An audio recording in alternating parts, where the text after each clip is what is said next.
আমরা যারা সোশ্যাল মিডিয়াতে কাজ করছি একটু ওদের উদ্দেশ্যেই বলছি, সব সময় চেষ্টা করবেন যে সোশ্যাল মিডিয়াতে কাজ করতে গেলে আমাদের টাইমলাইনে যতগুলো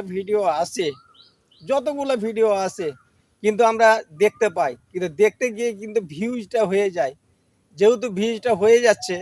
তো যেহেতু ভিউ হয়ে যাচ্ছে তখন আপনারা কি করবে জানেন? তখন একটা লাইক বা কমেন্টটা দিয়ে যদি যান, তো আপনারও ভিউজটা বেড়ে গেল, এঙ্গেজমেন্টটা বেড়ে গেল।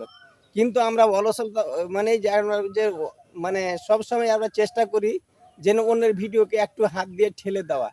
কিন্তু হাত দিয়ে ঠেলে দেওয়া ভিডিওটা কত খারাপ জানেন? আপনি ঠেলবেন কিন্তু আপনার এঙ্গেজমেন্টটা কমে গেল, আপনার রিচ কমে গেল, সব কিছু কমে গেল।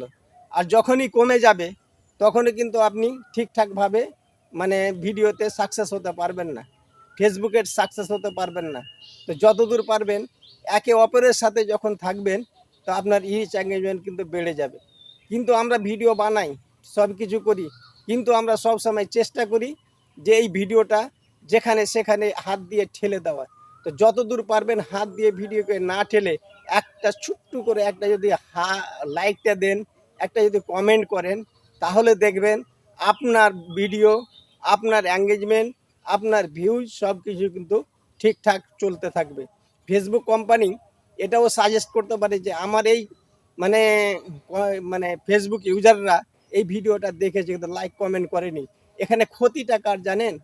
ক্ষতিটা হলো আপনার।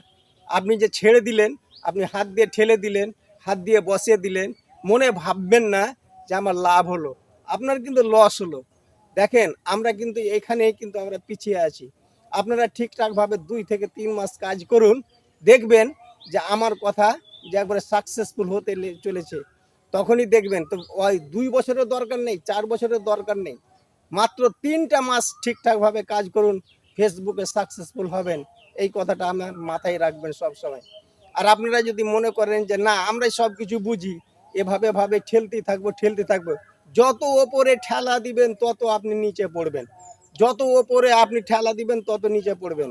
আর যখনই একটা ছোট্ট করে লাইক দিবেন, একটা কমেন্ট করবেন, ভিডিওটা 10 সেকেন্ড 20 সেকেন্ড দেখবেন কি 3 মিনিট দেখবেন, আপনার লাভ। যারা ভিডিও টাইমলাইনে ছেড়েছে তাদের কিন্তু লাভ আছে চাইতে আপনি দেখবেন, এটাই সবচাইতে বেশি লাভ। কিন্তু আপনারা ভিডিওকে ওপরে না ঠেলে দিয়ে আপনারা চেষ্টা করবেন যে ভিডিওতে না, ফেসবুকে যদি আপনারা কাজ করতে চান, কিছু উপার্জন করতে চান, তাহলে অন্যের ভিডিওর সাথে একটু জড়িয়ে থাকুন, তাহলে দেখবেন আপনি লাভবান হতে চলেছে। এই বলে আমি শেষ করলাম। আপনারা ভালো থাকবেন। আমার সকল ফেসবুক ইউজারদের কাছে আন্তরিক ভালোবাসা রইল।